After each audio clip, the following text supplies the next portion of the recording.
The villagers remembered the night the river sang a different song. It was not the usual ripple of peace or the cool laughter of fish brushing past stones. No. That night, the water wailed. The moon refused to shine, and the wind slapped the palm trees like a warning. Deep in the darkness, young Obinna, only 10 years old, stood at the river's edge, barefoot, shivering. His stepmother, Mama Adogo, held his tiny wrist too tightly. She whispered soft words that made no sense. The spirits need a pure one. You are special, Obinna, you will make me rich. Obinna didn't understand. He thought they were going to fetch water. But then, she pushed him into the river, and the river opened its mouth. Obinna did not scream. His lungs filled with water before sound. Something cold and slimy wrapped around his leg and pulled. Deeper. Into silence. And just as quickly as it happened, the river was still again. Mama Adogo looked around, adjusted her head wrap, and calmly walked away. The next morning, she told the villagers Obinna ran away into the forest after misbehaving. The people believed her. Why wouldn't they? She was the wife of a respected hunter. A church choir leader. A healer. Who would think a woman with 3 gold bangles and the cleanest compound in Umuakporo would feed a child to the mermaid of Azui River? Obinna did not die. His heart slowed, his body floated like leaf, but he did not die. Under the water, he opened his eyes and saw nothing but blue darkness. Yet something glowed, a soft light, like fireflies dancing in slow motion. A woman appeared, tall and shining, her hair long like fresh river weeds, her eyes silver like moonlight on metal. She did not speak with words, but Obinna heard her in his head. You were given, she said. A child, thrown like yam peel. She was not angry. She was not kind. She simply was. Her name was Mimma, the river's first daughter. She lifted him with water, wrapped him in her watery hair, and said, You will stay. You belong to us now. Obinna opened his mouth to ask why, but the river filled it again. Days passed. Or maybe years. Obinna could not tell time. Beneath the water, there was no sun, no clock, no cock crowing. Just silence. Mimma fed him small fish and let him sleep on rocks that felt like pillows. Sometimes, other children played with him, children who had also been given. Some were angry. Others were wild like animals. One girl called Ngozi had teeth like a lion and eyes that blinked sideways. She warned him, Mimma is not a mother. She's the river. Don't love her. But Obinna felt something he hadn't felt in a long time, like he mattered. Meanwhile, above the water, Mama Adogo wore fine wrappers and built a new house. The villagers clapped for her. They said, her gods must be blessing her. But they didn't know the river was watching. 3 seasons passed. Above the river, Harmattan came and went. The villagers forgot Obinna. New children were born. New gossip replaced old pain. But in the deepest part of the river, Obinna changed. He grew taller, stronger. His eyes turned silver like Mimma's. He didn't speak much anymore, but when he did, the water obeyed him. Mimma called him Nwadamiri, child of water. Yet, in the quiet of night, Obinna would hum the songs his late mother used to sing, songs of cassava harvest and moonlight play. The water didn't like those songs. They reminded him of air, firewood, and home. One day, he looked up at the shimmering surface and whispered, I want to see sky again. Mimma turned her back. Sky has forgotten you, she said. But the next morning, footprints appeared on the shore. The footprints were small, too small to be an adult. They stopped right at the water's edge and disappeared. Obinna sensed them. Mimma did too. The land is remembering, she said, frowning for the first time. Far above, in the real world, Nadi, a boy from the same village, had started dreaming about Obinna. He would wake up screaming, "He's not dead. I saw him. He's with the river woman." His parents beat him, thinking it was a lie. But Nady returned to the river again and again. He'd wait for hours, whispering into the waves, "Obinna, are you there?" The villagers thought Nady was becoming mad. Mama Adogo, however, became restless. Her goat miscarried. Her yams turned to water in the barn. The river was breathing again, and it was not breathing peace. That night, Mimma sang.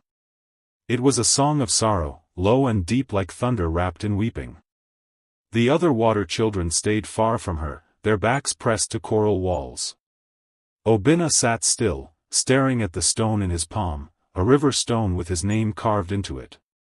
"You must forget," Mimma said, her voice echoing inside his head. "Forgetting is freedom." But Obinna clutched the stone tighter. "Forgetting is dying," he whispered. Mimma's silver eyes narrowed. "You want sky," she said, not asking. "You want fire, and pain, and dust again. Why?" Obinna blinked slowly.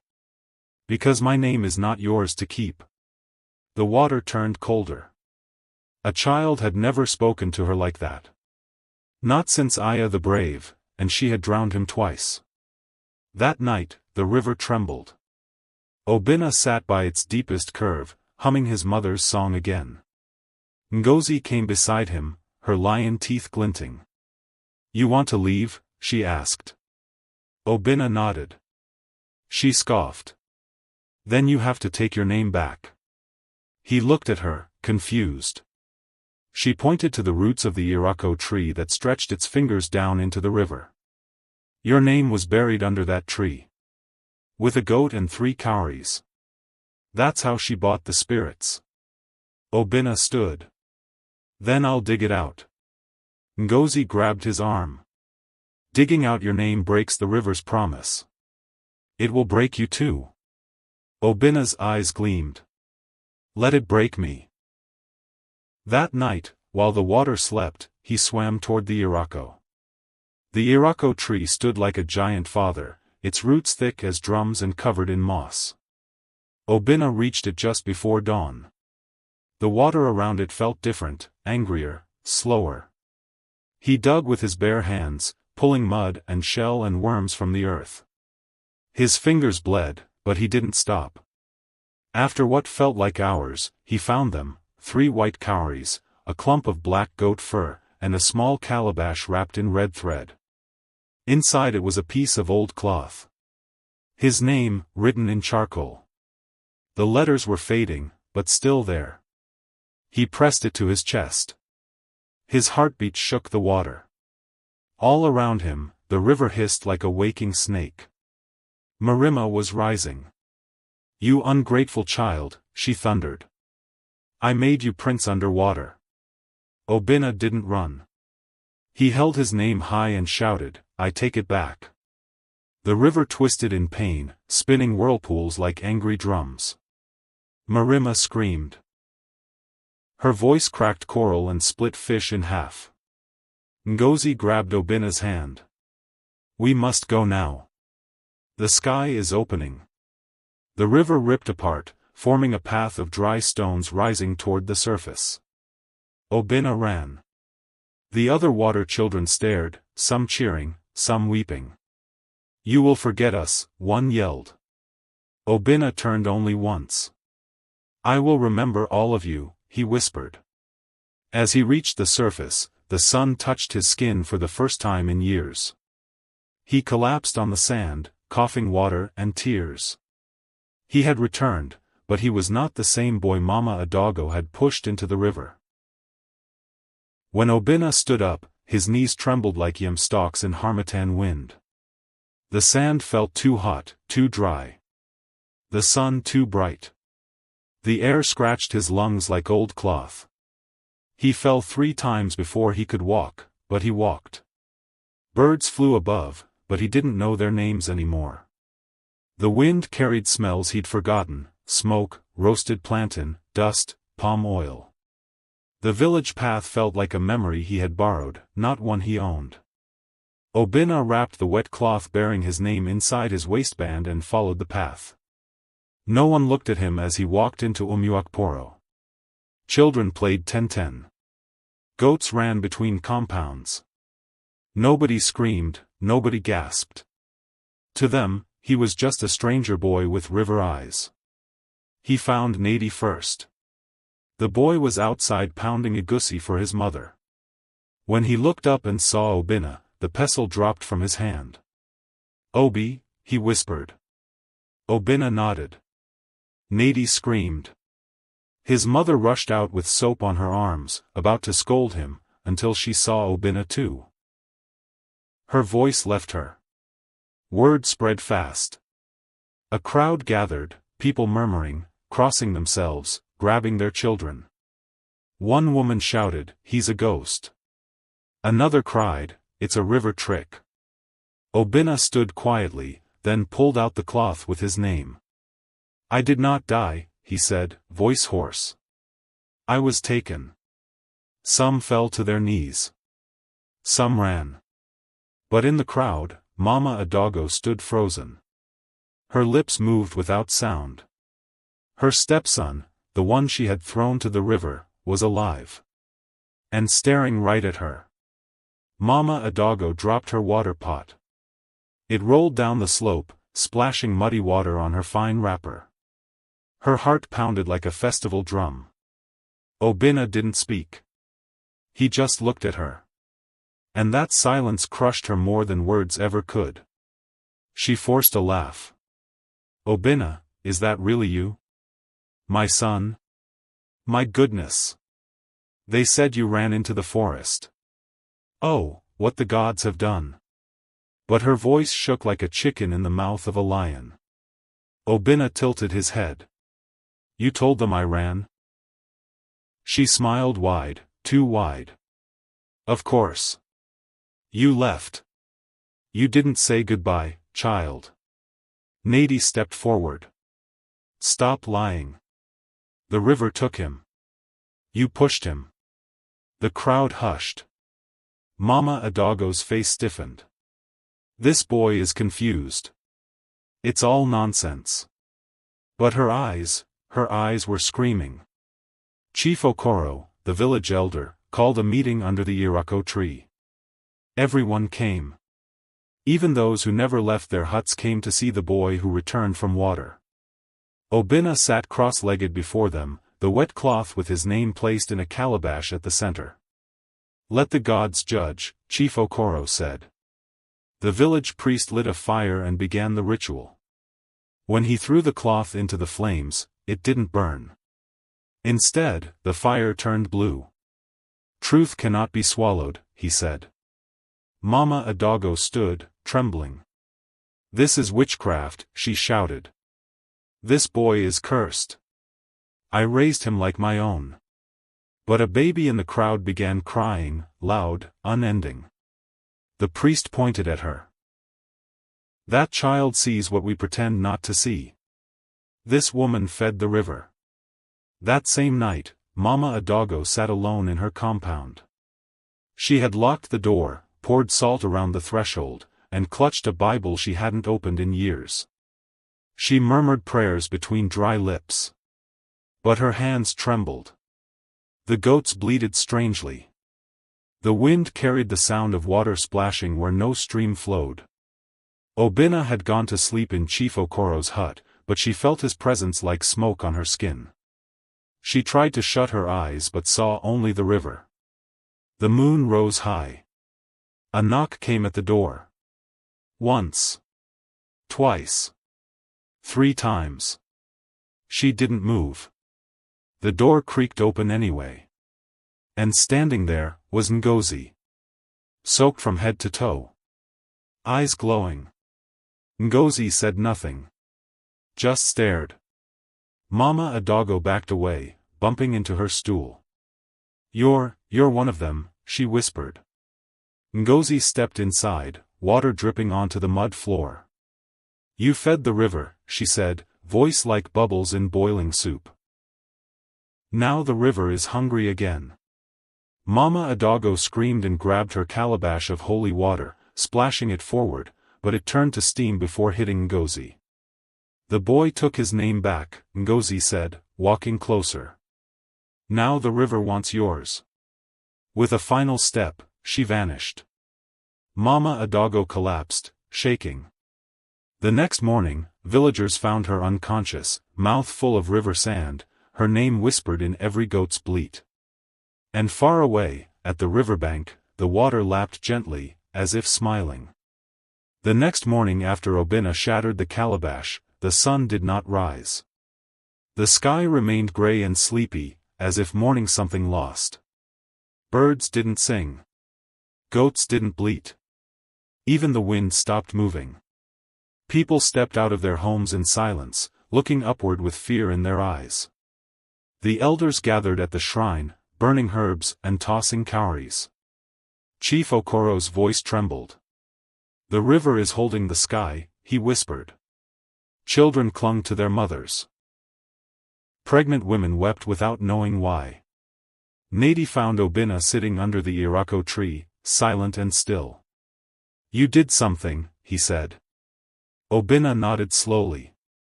I broke the lie. I remembered everything. And now the truth is waking things older than us. That night, 3 women were found standing knee-deep in the river, eyes closed, humming a song no one knew. One was the widow of the village carpenter. One was a girl of 12. The last was Mama Adogo. Her eyes were wild and unfocused. She kept whispering, it wasn't supposed to work. I gave him clean. I gave him innocent. The priest tried to drag her out, but her feet were buried in sand like roots. Leave her, the healer said. The river is not done with her. Meanwhile, Obinna went into the forest alone. The voice of Mimma echoed softly in his ear, you invited fire, child of water. Now walk through it. He didn't cry. He didn't turn back. He simply followed the drums in his bones. In the forest, Obinna came to a place where the trees bent backward as if pushed by an invisible hand. In the center of that strange circle stood a stone shaped like a mouth, open and hungry. This was the place of true names, where spirits carved destinies in silence. Mimma appeared, not with anger, but with sorrow. I could have kept you forever, she said. Fed you pearls. Made you king below water. Obinna clenched his fists. You stole me. She nodded. Yes. But not because I wanted to.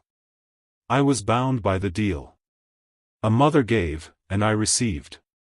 That's the law of offering. Obinna stepped forward. Then I will make a new law. Mimma stretched out her hand. Say your name 3 times. If the river accepts it, I will release you. Fully. Forever. Obinna closed his eyes. Obinna. Obinna. Obin, but the third name stuck in his throat. The river growled. Mimma's smile widened sadly. You can't claim it yet. There's still one debt unpaid. What debt? He shouted. The child you were replaced, she said. Before you, another was promised but escaped. Their soul still floats, half dead, half living. Find it. Free it. Then your name will be whole. Obinna sank to his knees. More pain. More burden. But deep inside, something told him, freedom must be earned. Even from the river. Obinna returned to the village with a mission burning in his chest. He didn't tell Nadi everything, just enough, there's someone still trapped. Someone like me. If I don't bring them back, this curse won't break. Nadi didn't ask questions. He simply said, then let's go. The boys went from house to house, asking quiet questions. Did anyone lose a child to the river? Long ago? Most people shut their doors. Some lied. One old woman with missing teeth finally said, there was a girl. Urrena. Vanished 12 years ago. Her mother said she ran away, but I heard drums that night. Obinna's heart raced. Where did she live? The old woman pointed with a gnarled finger. Behind the mango grove. The house with the broken door. They found the house, abandoned, dust-filled, quiet like a grave. Obinna stepped inside. The air was heavy. In a corner lay a doll made of raffia, its head torn. The floor had faded chalk drawings, symbols of water gods. This is where it started, Obinna said. That night, he returned alone. Sat in the center of the house. Closed his eyes. Urrena, he called. Once. Twice. The third time, the doll blinked. Its eyes turned silver. A girl's voice, barely a whisper, "Why did you wake me?" Obinna smiled gently. "To bring you home." She laughed. "Home is underwater. My legs forgot how to walk." Obinna held out his hand. "Then I'll teach you again." Behind him, the walls rippled like water, and the floor began to melt. Obinna held Urrena's hand tightly as the floor dissolved beneath them. The house melted into waves, and once again, he was under the river. Urrena floated beside him, hair spread like wild silk. She looked no older than when she was taken, maybe 9, maybe 10. "I don't know if I can go back," she whispered. Obinna nodded. "You don't have to. Just walk with me to the gate." The river glowed, and the path opened again, the same path he once ran across to escape. Mimma watched silently from the deep, her silver eyes flickering with something like sadness. "You free her, you free yourself," she said softly, her voice like rippling bamboo. "But not all who leave survive the air." They walked hand in hand. Ngozi appeared near the surface, watching them. "Tell the world we existed," she said. "Don't let them forget us." Urrena gripped Obinna's hand tighter. "I remember her," she whispered. "She used to braid my hair down here." Obinna smiled. "You'll braid hair in the sun now."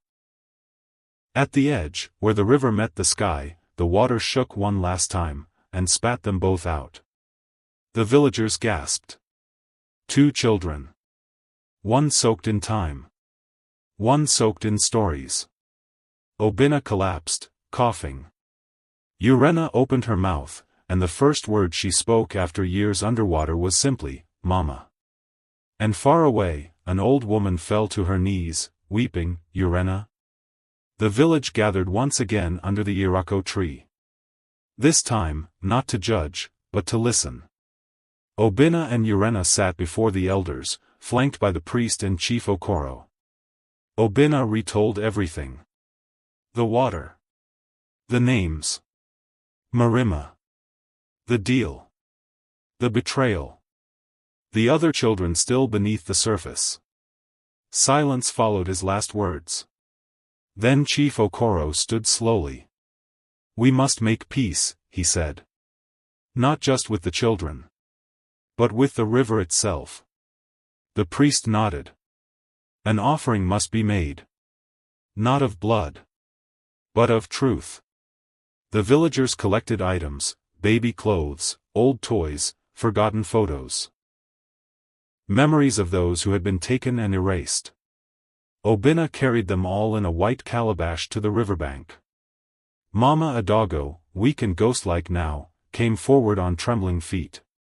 She held out her golden bracelet, the one she had worn the night she offered Obinna. "Let this be the last lie I bury," she said. Obinna did not take it. Urrena did. She dropped it into the calabash. The river stirred. Winds blew. A face appeared just below the surface, not angry, not kind. Just watching. Obinna stepped forward.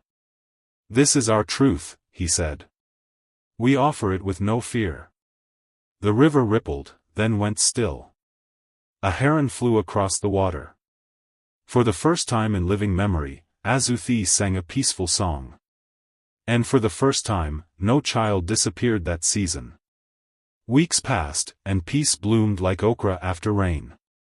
Obinna began helping the village teacher, telling stories to younger children, especially the orphans.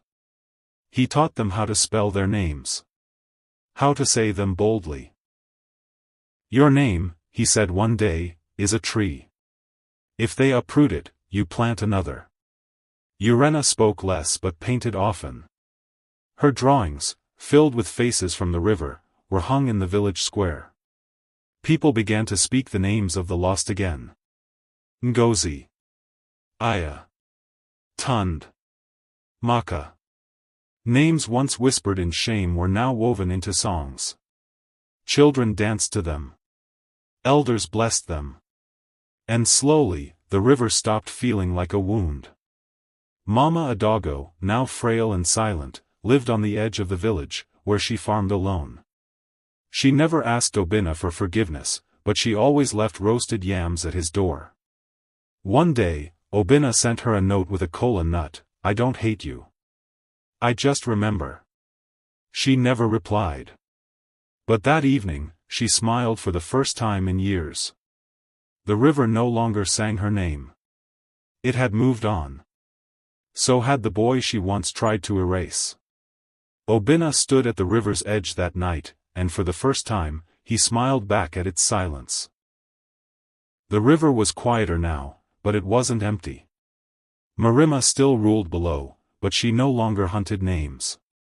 She guided them instead. Ngozi became her voice, a spirit child who helped lost souls reach peace. Together, they cleaned the water of forgotten pain. "We are not monsters," Ngozi whispered once to a drowning man. "We are memory. And memory is water." From time to time, Obinna would dream of the river, not nightmares, but visits.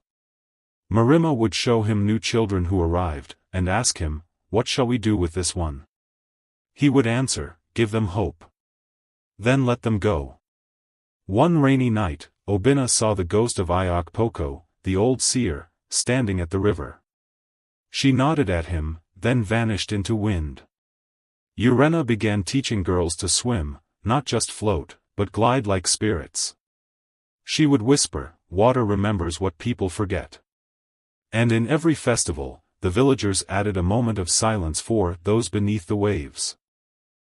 No one vanished again, but they never forgot those who had. The river was not just a place to fear now, it was a place of lessons, of pain, and of healing.